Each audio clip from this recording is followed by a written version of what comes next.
The New York State Department of Transportation presents the DOT POD.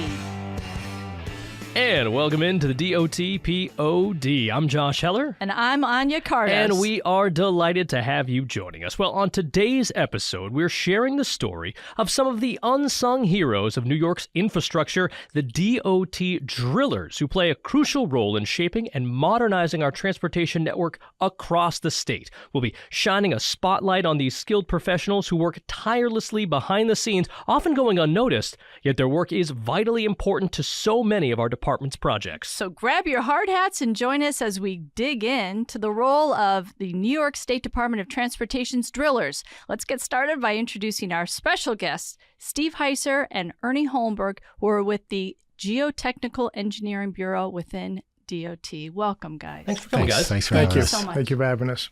Why don't we kick things off by learning a little bit about you guys? I'm Steve Heiser. I'm the director of the Bureau, director of the Geotech Bureau. I've been there for 8 years. I've been in the Bureau itself for over 41 years. And I'm very, very lucky to have had the position I had. So, Steve, what's your background coming into this? Civil engineering degree from RPI. And then I just started. At the time, the DOT would send somebody to RPI and just to do a general interview, and then you would meet with the various groups. I met with the then Soil Mechanics Bureau, saw guys wearing jeans and playing with dirt, and I said that's what I've been doing for my life, so I'm in. And then this worked out very positively for me. That's fantastic. Ernie. How you doing? My name's Ernie Holmberg. I'm the head of the subsurface section within the Geotech Engineering Bureau. I also went to RPI, and I specialized in geotech engineering when I was there. And then I applied for a job here. A friend of mine was also applying for a DOT job, so we both took the test, and we both took jobs here. And same thing as Steve, once I got here and saw what it involved and all the field work we do in the Bureau, I realized that this would be the place for me. So let's start at the very basic nature of what we're talking about today. What exactly is a driller? What does that role mean here at DOT? If you look at every job the DOT has, whether it's a structure or a roadway, it has to be, eventually it gets down to soil, and you have to know what the soil is. And New York State, the glaciers came through here over 20 times, over 2 million years. The last one left in, I think, 10,000 years ago. And they just took everything down, redistributed it. As they melted back, the streams created the rivers that we see now, and it carried various materials around the state. So we don't really know what we get, but we've got to put a bridge there, or we got to build a road there. And so the first step is to have the drillers go in there and find out what it is. They bring back samples. They do tests as they're doing the sample, as they're taking the sample, and that's given to our designers to process further as part of their analysis. Talk about when you find what you find, how does that affect your decision making, right? What types of things are you looking for? And based off the things that you find, we're talking about different potentially types of footings, different types of foundations. What are you looking for? And once you find that information, how is that, impacting ultimately the design down the line? So the drillers go out and they take basically a soil sample every 5 feet. And we're looking for like soft soils, like clays or organic, that are going to be detrimental to building on. We're looking for good soils, like a really dense material that we can put a spread footing on, or rock that we know we can build on. So that's the kind of stuff we're looking for. And that kind of determines what foundation we're going to select when we put a bridge there. If we have to go to a deep foundation like piles or drilled shafts, or we can put the footing directly on the good soil or the rock. So part of that is the more complex the foundation is, the more expensive it's going to go. So we're trying to handle that as well. We would love to use a spread footing everywhere. It's just concrete. Everybody can do it. But if you don't have a good bearing, then you got driven piles, or maybe you got to go to drilled foundations, and the price goes up each time. Is there ever a situation where you get the soil samples back and you're like, this is just not a good place for this? Or is it always, we can do this, it's just going to be more complicated, more expensive, more time consuming, et cetera, et cetera, et cetera? I think these days, it's a different story back when they were building in the 50s, when they were building the interstates, and they could take borings, and then from the borings, they could identify, well, it's going to be cost effective if we don't build here. Nowadays, it's rare that you get a brand new structure. I-81 has got some But it's more so that we know it's going to be there, and we've got to figure out how to deal with it. Right. You're talking about the days back in the 50s and Yes. 60s when DOT wasn't even DOT then. It went by Right, it's another Department name, of Public Department Works. of Public Works. And they were like literally laying lanes through wooded areas or wherever. And but I it guess was depending virgin on what you areas. found, yeah, you could make the road Right. work in such a way that it doesn't go there. Nowadays, there's not Right. that much space Right. for that to even happen. The No, houses, no. stores came later. Right. Yes, the state's much more built up now, and we don't have the opportunity to just put roads where we want anymore. And nor do we take property like we used to, like with eminent domain. So nowadays, we pretty much have to build on what we're given, no matter what the soil is. But a good example of what it was probably used when it was used to identify an alignment is I-88, because you can go through down I-88 and you see massive rock cuts, you see very high embankments that had to be taken into account because they encountered a lot during the 70s or whatever when they built it. I-81 going from, it's a different animal. You go from Binghamton up through Syracuse up to through Watertown up there. You're going to see pretty much everything. Wow, that's interesting. And it's funny you mentioned you're going to see everything. You know, we talked to different departments and different agencies about this, but you know, New York is interesting in that you have, you know, dense populated city. You have wide open spaces depending on where you are. I imagine from your guys' perspective as well, especially because of, you know, the way that everything was formed with the glaciers, as you mentioned. There is a wide range of things that you're going to find, and it doesn't necessarily mean it's going to be, okay, well, we're in this area, we're going to expect to find this. I mean, it could be, you know, a mile down the road or across the river if you're making a bridge where, you know, the soils are completely different and lead to completely different problems. I think that's true. I mean, even for a bridge, you could have on one side of the bridge, you could have rock and you could put a spread footing. On the other side, there is no rock and you got to drive piles or some such. But in some areas, like we know Long Island pretty much is going to be sand. There are some areas that there is clay. You get toward in the other areas. So when the glaciers receded, and by receded I mean they melted back, when they advanced, it's just the weight pushing forward. But when they recede, they melt off. And there are some places where the meltwater was blocked, created lakes.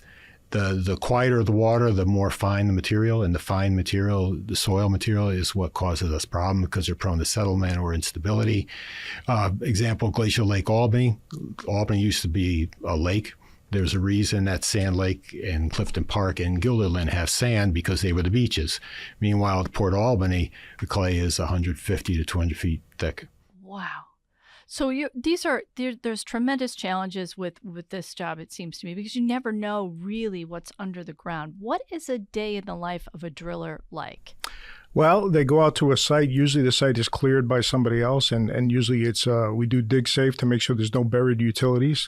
And then they start drilling, and they start drilling down, and it's up to the driller to determine what method he's going to use. And that's where the expertise comes in. Because of all the rock and the dense soil and the soft soils, it's not a standard one tool fits everything. So they have to pick and choose what drilling method they're going to use. So once they determine that, then they start drilling, and then they start taking soil samples. And then it's just a lot of manual work. It's you drill down, you take a sample, you bring everything back up out of the ground, you process the sample, you drill down to the next level, and you repeat this. And some of our drill holes we drill are 200 feet deep. I was going to ask you, how deep? 200 feet, some of them? Some of them are, yeah. I mean, Wow. and there's other, like when they drilled the Tappan Zee, they drilled 300-foot deep holes. Oh, So you God. can drill deeper. It's just, and it gets exponentially more difficult to drill a deeper hole. Why would it need to go that deep? Like, what would those projects involve then? Like, Well- those footings, they go down like that far? They don't go down that far. Why? Well, we would drive piles that far, yes. Really, piles Yes. going down 300 feet? Yeah, the Tappan Zee's on 300-foot pipe piles. Wow. 350-foot, I think, plus. And when you're doing something like the bridge there, you're also doing it, you know, I assume you have to be, you know, approaching it from a boat. I mean, there has to be a lot more that goes into it at that point when you're trying to figure out where you're going to put stuff in the middle of a river. Yes. Oh, a lot of times we've drilled from barges in the past. We also drill right through the bridge deck. So a lot of times we'll have the rig right on top of the bridge, and we'll drill through the bridge deck into the river. Like we just did that up in Watertown on that Route 12E. And in that case, my crew was on that bridge, and they drove through the deck to get down to Oh, the so they rock. actually go right through the bridge so that they can figure out what's farther down. Yes. Oh, wow. And then other times, like I said, we've drilled on barges. So Anya and I had a chance very recently to head to the central testing lab, where I know a lot of the cores that you drill are there, and just to get to see these cores, what kind of equipment do the drillers use in order to get those types of cores from extremely deep depths, and then once they get them, what is it that they're looking for as they see them, and as they're processed at the testing lab? Well, we have a criteria whenever we hit rock. They're supposed to get 85% RQD when they hit a rock core. And basically, they use core barrels with diamond tip cores, diamond tip core bits. So RQD means that they are, and our geologists then would get involved in evaluating the rock core. But RQD is typically a rock core is 5 feet long. They count up the number of pieces they measure the number of pieces any piece that's over 4 inches long, they measure and they get that total, and that total divided by the 5 feet is what the 85% RQD. So the better the rock is, the higher the RQD. There are some pieces where we get some holes where we get 0 RQD because it's just a bunch of little chips. But to your point, then our geologists get it. And if we know that we're going to drill into rock, or the rock is going to come into play either as to support a spread footing or to support a drilled foundation, our geologists will identify the rock. They'll do some point load testing to determine its strength, and then they will offer parameters to our designer, and we can determine the length, diameter of a shaft or such. And when the drillers take those cores, like I said, they use usually they use diamond tipped core bits, and they'll take them in 5-foot lengths, and they'll bring them up to the surface, and then they put them in a box, and then those cores will go back to our geology section for evaluation. This is going to be kind of a dumb question, but what happens when you're done? Is there just a 200-foot hole in the ground? Do you refill it? No, it depends. Depends on the situation. I mean, I think ideally you would want to fill it. It doesn't always work out like that. Often the hole collapses on itself. Sure. If you're in a situation where there's potential, if you know you have a potential contaminant a water layer, because you could have multiple water layers, and they're perched and they're separated, by drilling a hole down, you might create a connection. So at that point, we might grout it close.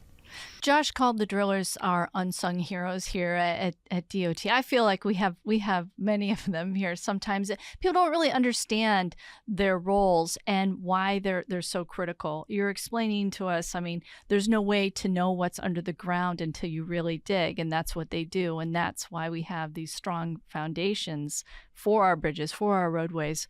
What kind of training does it take to do this job? I mean, these are professionals. There's new technology, I would imagine, emerging all the time. What does it take to be a driller? Well, we have a 2-year traineeship, and you would start and you would train under experienced drillers. And as part of that, they learn to use heavy machinery. Like they get bulldozer certification, because a lot of times we have to clear the sites before we even drill. We just don't show up. A lot of times they'll have to actually flatten the site out and prepare it to drill. And then they apprentice under an experienced driller for 2 years, and they learn the different techniques. And then as part of that, they also get their commercial driver's licenses, because they have to drive the rigs, and a lot of times we have to tow. A couple of the rigs we have are track rigs, so they have to be towed on low buoys to the sites. And that's basically how we do it. Yeah, a lot of safety involved too. A lot of safety. Yeah, there's a lot of potential for injury, and using the old equipment right now, the modern equipment has got an automatic hammer. So we drive a sampler when we're doing soil sampling. We're driving a sample into the ground. Under the new one, with the current equipment, there's an automatic hammer. So it lifts a 140-pound hammer and drops it 30 inches. That's a standard penetration test. So in addition to getting a sample, we're actually doing an in-situ test, because I think you can figure if you're trying to hammer something into the ground, if it's soft, you might be able to get it drive it a foot in a couple blows. But if it's dense, it's going to take a lot more. So we're recording that as we do. But to your point, Anya, is that under the old equipment, there was no automatic hammer. It was a rope tied to a cat head, being a 300-pound donut, and the guys would go like this, and after 10 years, they'd have shoulder surgery. It's a good workout, though. So it's a just good yanking back and forth on this rope to get this mechanism to. And I was going to ask, I mean, the changes in technology in the time that you guys have been here has to be, pretty significant, from what was done. Is there anything else that is I guess improved, I'll use the word, sure, that has gotten, that equipment-wise has gotten better and kind of made their jobs a little bit easier? I think lighter tooling is one. It just helps them get through it.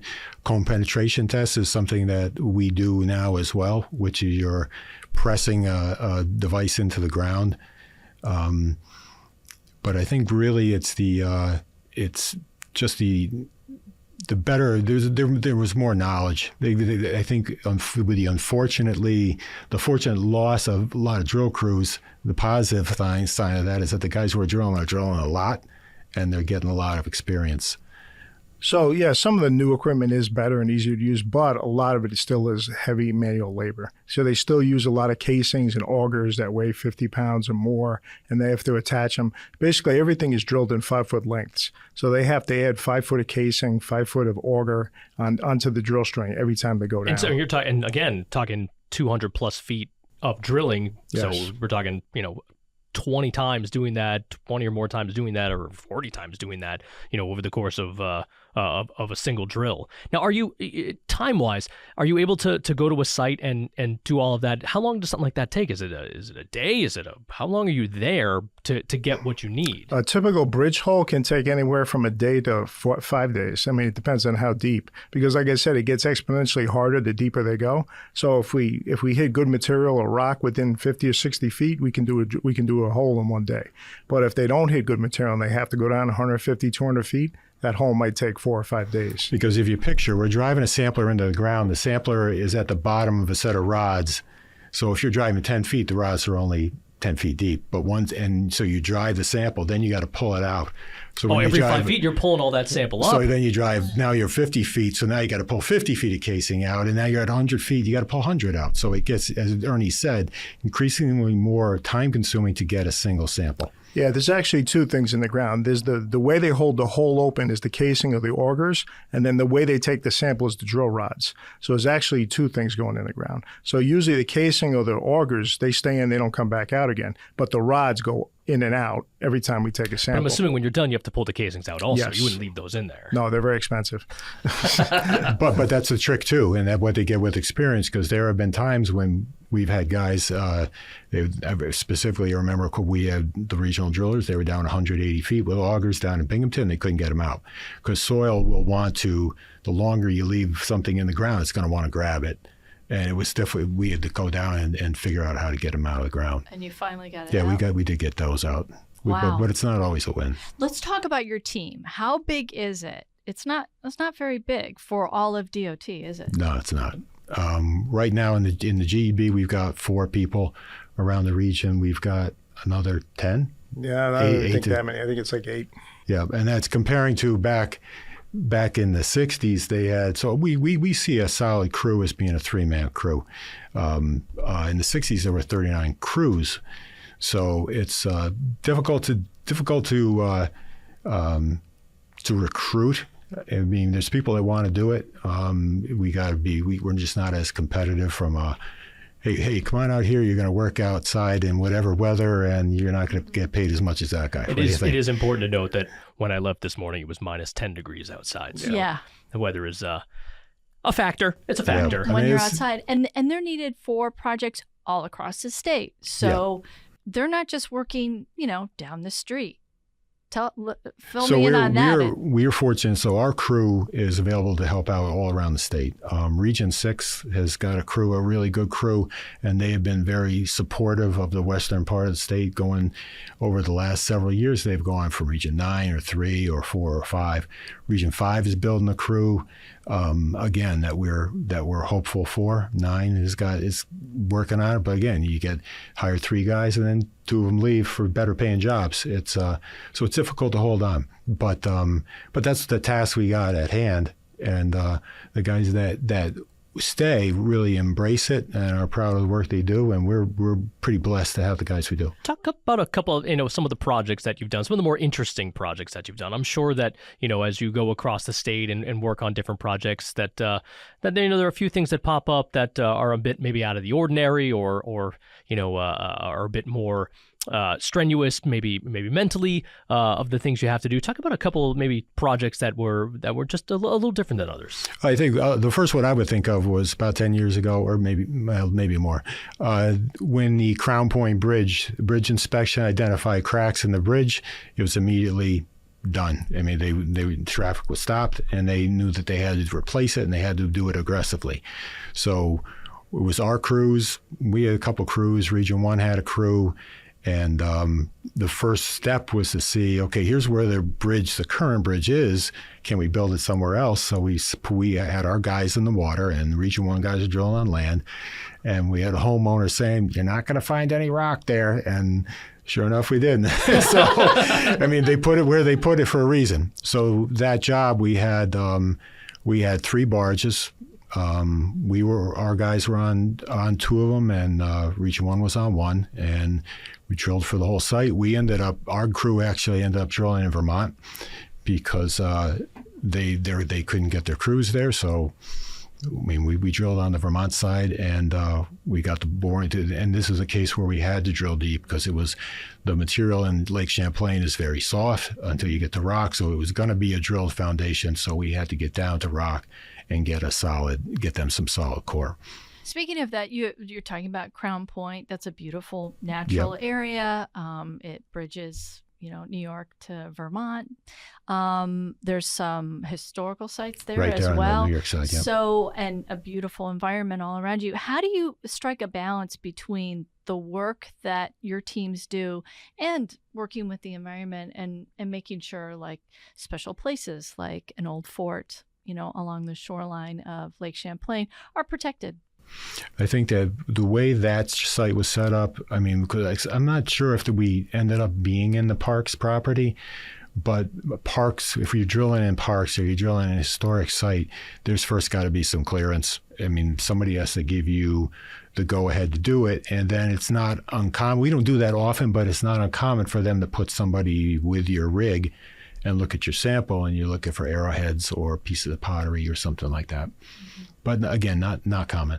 So when we drill a hole, we're only drilling a 4-inch hole. So usually we're not finding a ton of artifacts. The environmental and the archaeological assessment comes in later when they do a bigger excavation. Mm-hmm. So usually that's already pre-planned for. And a lot of times they'll do that first before we even drill. But another thing our guys do is we support the Office of Environment and their and maintenance on their environmental issues. At one point we were because of under the old design of residencies, fuel tanks were underground, and there were spills. And every time that there is a 5-gallon spill or something like that, they got to identify the spill, and we would send our guys in, and we would do specialty drilling for environmental reasons, and we would set wells in there, and then we would go, the GEB would go back and take samples on whether quarterly, and monitor how the contamination went, and then eventually that would hopefully lead to a remediation project.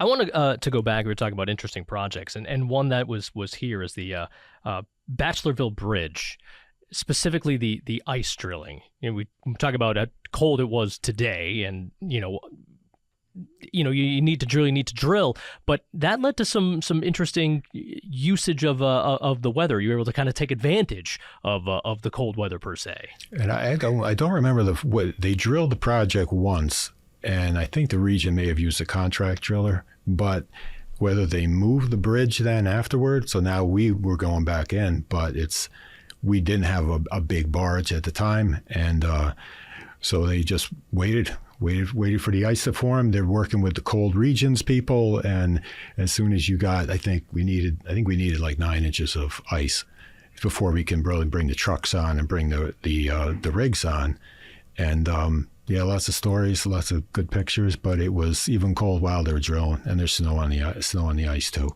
Yeah, it was bad enough where the diesel fuel was gelling too, and they were having problems starting the rig. Yeah. That's how cold it was. That's when you know it's cold. Yes. And you'd show up at a driller site, and they say, oh, boy, you got a salamander going, you've got a burn pot just to keep everything you do a little fishing flexible. While you're out there too. Yeah. Right. Yeah. Yeah. You got the drill. As well. It's better than an auger. Yeah. You've got a really good, dedicated, hardworking group, but as we talked about today, not many people really know what drillers do. What are you hoping that this conversation does to enlighten people or inform them a little bit better? And what do you want people to really have as a takeaway from our conversation? From my perspective, is that the DOT jobs start with what's in the ground. I think they don't get the ink because at the end of the day, our job is still underground and you don't see it. But they really have to. They are work hard, and the guys that stick with us are dedicated, and we're thrilled to have each one of them. But again, just appreciate that every bridge you see started in the ground. So when we have time, we like to ask our guests a couple of questions, and here you go. It's about road trips. What is your favorite road trip? And what's your favorite road tripping music? And go. Okay. My job, I spent 13 years as a liaison to Region 11. So a lot of mine was going back and forth to Region 11. Going north out of Region 11 was often a good trip. But now driving around, I like to drive to Ithaca, and I really like to drive to up to Crown Point. Yeah. See some good Region stuff. 11 is New York City, and driving out of New York City is an adventure. Driving in New York City. Driving just exactly. in general. Just yeah, around. that's fair. Ernie, what about you? I'm actually from New York City, so and I used to I was a bridge foundation designer for 20 years before I took over the drilling section, and I also like going down to New York City to see the bridges down there. But to be honest with you, I think my favorite road trips are when we just go to the small places in the middle of the state, places I've never seen before. I love driving through like small places like Prattsville or just out in the middle of nowhere, and you get to see places that you would have never stopped in. And what are you listening to when you're driving, Steve? We'll start with you. If we are coming back from a rough road trip, it's going to be maybe Mozart. If we're on our way to get our game face on, maybe it's something like the Interrupters. I like Nice. it. I like it. I gotta be honest with you, we don't really listen to too much music on road trips. Usually we have a bunch of engineers in a car and we're usually talking or something. Just like geeking that. out on engineering stuff? Yeah, if anything, if we're not, it'll be like rock music or something like that. I don't think you guys are geeking on engineering stuff. Well, maybe not on engineering, but Well, guys, we really do appreciate you coming in and chatting with us and taking some time. And again, shedding some light on what it is, you and your team do and how important that is and how it isn't something that I think a lot of people know about or realize, and maybe it's, out of sight, out of mind type of thing. And I always think of it when it's a sports thing, when it, comes to the officiating. If it's good, you don't notice them. If you never say their name, that's a good thing. And I feel it's kind of the same. Like, if we don't notice you guys, that's probably because you're doing your job and you're doing it well, which that's clearly a good you way guys of looking are. at it. Yep. But again, I do think that, it's important to pay attention to these things as well, and to thank you both for coming in, but also for the work you guys and your teams do. Really appreciate it. Thanks a lot. We'll pass that on to our guys. yes, thank you. Thanks, guys. And that's just gonna about do it for us here from the DOT POD. Anya, this was a good one. This is really an interesting conversation because it's one that I haven't really had before until today. And what a great job all the drillers are doing. They are truly keeping us safe by keeping our bridges and our roadways safe. Absolutely. And thanks again to our guests, Steve Heiser and Ernie Holmberg from the Geotechnical Engineering Bureau. And thanks to all of you for tuning in wherever and however you may be doing so. You want to reach out to us? Podcast@dot.ny.gov is the easiest way to do it. That's podcast@dot.ny.gov. So thanks again for tuning in. We'll be back right here on the DOT POD.